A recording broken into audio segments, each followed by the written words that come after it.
न EVM machine न ही ballot paper, नई तकनीकी से होंगे देश में चुनाव। सीजीआई जस्टिस सूर्यकांत की टिप्पणी ने देश का माहौल गर्म कर दिया है।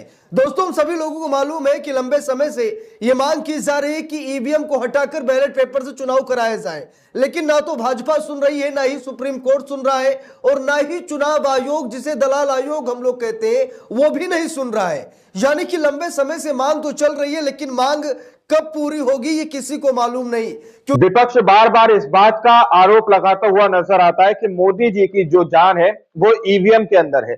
ईवीएम अगर देश के अंदर बैन हो जाएगा तो मोदी जी कभी नहीं जीत पाएंगे। सुप्रीम कोर्ट ने जिस तरीके से ऐतिहासिक फैसला लिया है, ना तो ईवीएम से चुनाव होंगे, ना ही बैलेट पेपर से चुनाव होंगे। एक नई तकनीक का आगाज किया गया है, किस तरीके से चुनाव होंगे। अगर इस तरीके से चुनाव हो गए तो यकीन मानिए दावा यह किया जा रहा है कि भाजपा का पूरी तरीके से सूपा साफ हो जाएगा। हमारे साथ वरिष्ठ पत्रकार मौजूद हैं, विशाल यादव। आप उनकी इस रिपोर्ट को देखिए। नमस्कार, मैं हूं विशाल यादव। न ईवीएम मशीन न ही बैलेट पेपर, नई तकनीकी से होंगे देश में चुनाव। सीजीआई जस्टिस सूर्यकांत की टिप्पणी ने देश का माहौल गर्म कर दिया है। दोस्तों, हम सभी लोगों को मालूम है कि लंबे समय से ये मांग की जा रही है कि ईवीएम को हटाकर बैलेट पेपर से चुनाव कराया जाए, लेकिन ना तो भाजपा सुन रही है, ना ही सुप्रीम कोर्ट सुन रहा है, और ना ही चुनाव आयोग, जिसे दलाल आयोग हम लोग कहते हैं, वो भी नहीं सुन रहा है। यानी कि लंबे समय से मांग तो चल रही है, लेकिन मांग कब पूरी होगी ये किसी को मालूम नहीं, क्योंकि हर बार ईवीएम बेदाग निकलती है, क्योंकि वोट चोरी का आरोप चुनाव आयोग पर लगता है और चुनाव आयोग ही जांच करता है। प्रधानमंत्री नरेंद्र मोदी ने चुनाव आयुक्तों को इतनी सख्तियां दे दी हैं कि कोई चुनाव आयुक्तों पर एफआईआर भी दर्ज नहीं करा सकता है। यानी कि प्रधानमंत्री नरेंद्र मोदी ने चुनाव आयोग को आजीवन सुरक्षा की गारंटी दे दी है, कानून बना दिया है, जिससे कि चुनाव आयुक्त मनमानी कर रहे हैं। लेकिन दोस्तों, आज सीजीआई जस्टिस सूर्यकांत ने ऐसी टिप्पणी कर दी है कि ऐसा लग रहा है कि ना ईवीएम ना बैलेट, बल्कि आप घर बैठे वोट करेंगे। है ना खुशखबरी की खबर, है ना? मतलब सीजीआई की टिप्पणी में दम है कि नहीं है, मैं आप सभी लोगों से पूछना चाहता हूं। कमेंट करके बताइएगा। हिंदुस्तान अखबार में छपी इस खबर को देख लीजिए। लिखा भी है, अगले चुनाव तक ऑनलाइन वोटिंग होने लगे तो ऐसा क्यों बोले सीजीआई सूर्यकांत। जरा खबर को ध्यान से देखिएगा। सीजीआई सूर्यकांत ने कहा कि कहीं ऐसा ना हो कि अगले चुनाव तक वोटिंग होने लगे, ऑनलाइन वोटिंग होने लगे तो क्या होगा। तो क्या सच में सरकार कुछ ऐसा प्लान बना रही है कि ऑनलाइन वोटिंग हो, यानी कि अपने ही फोन से हम लोग वोट डाल पाए? क्या ऐसी कोई तकनीकी व्यवस्था बनने जा रही है? अगर ऐसा नहीं है तो सीजीआई जस्टिस सूर्यकांत ने ऐसी टिप्पणी क्यों की?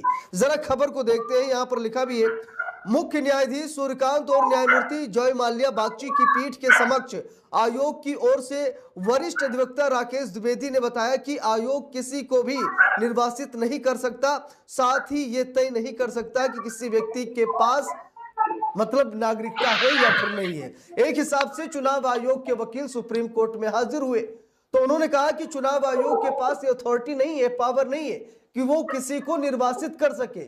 यानी कि जो सच में मतदाता है वो मतदाता रहेंगे, चुनाव आयोग उन्हें निर्वासित नहीं कर सकता है।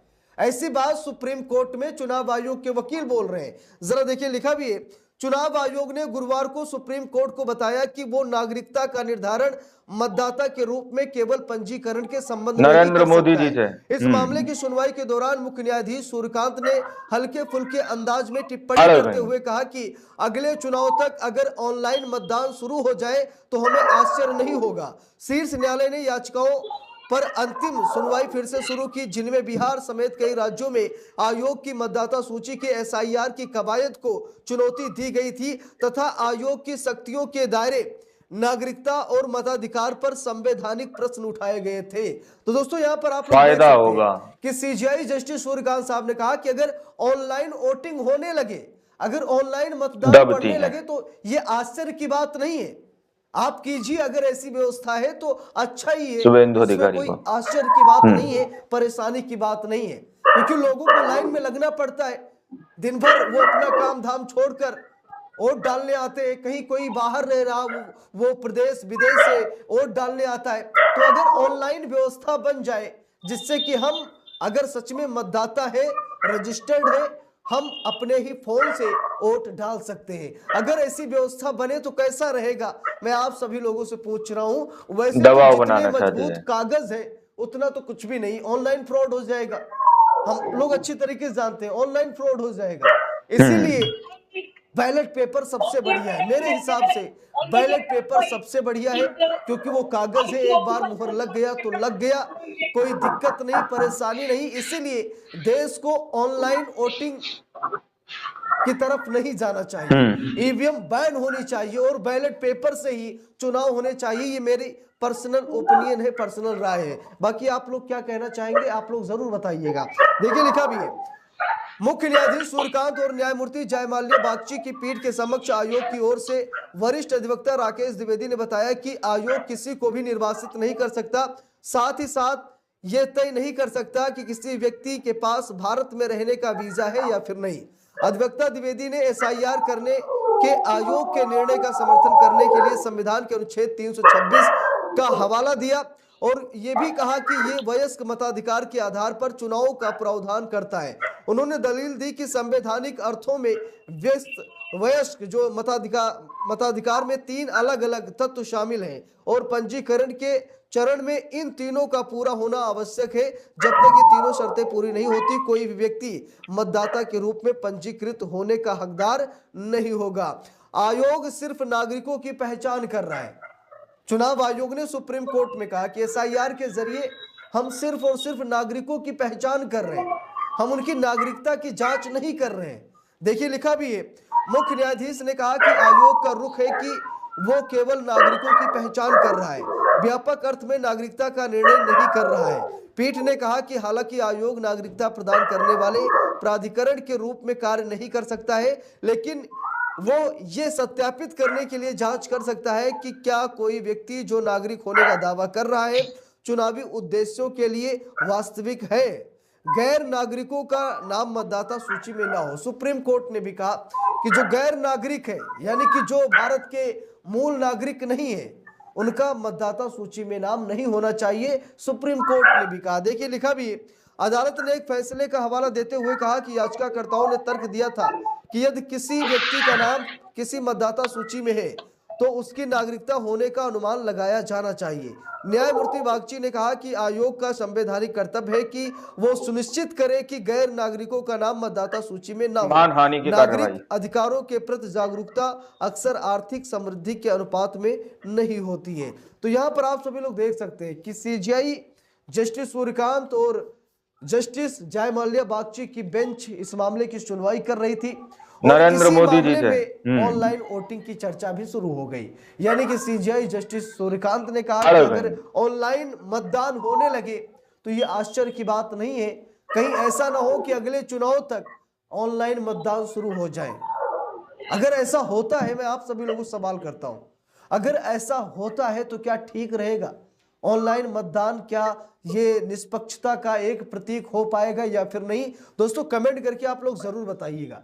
सीजेआई सूर्यकांत साहब ने फायदा होगा, उन्होंने ये बात तो बोल दी, लेकिन क्या अगर ऑनलाइन वोटिंग की तरफ हमारा देश बढ़ता है तो क्या इसमें बेईमानी, धांधली, वोट चोरी के मामले तो सामने निकल कर नहीं आएंगे? आप कमेंट करके जरूर बताइएगा और इस वीडियो को ज्यादा से ज्यादा लोगों तक शेयर जरूर कीजिएगा, क्योंकि सीजेआई ने टिप्पणी की है तो स्वाभाविक है कि हो सकता है कुछ अंदर की जानकारी उनके पास हो सकता है कि कुछ इनपुट उनको मिला हो कि सरकार ऑनलाइन वोटिंग की तरफ बढ़ रही है।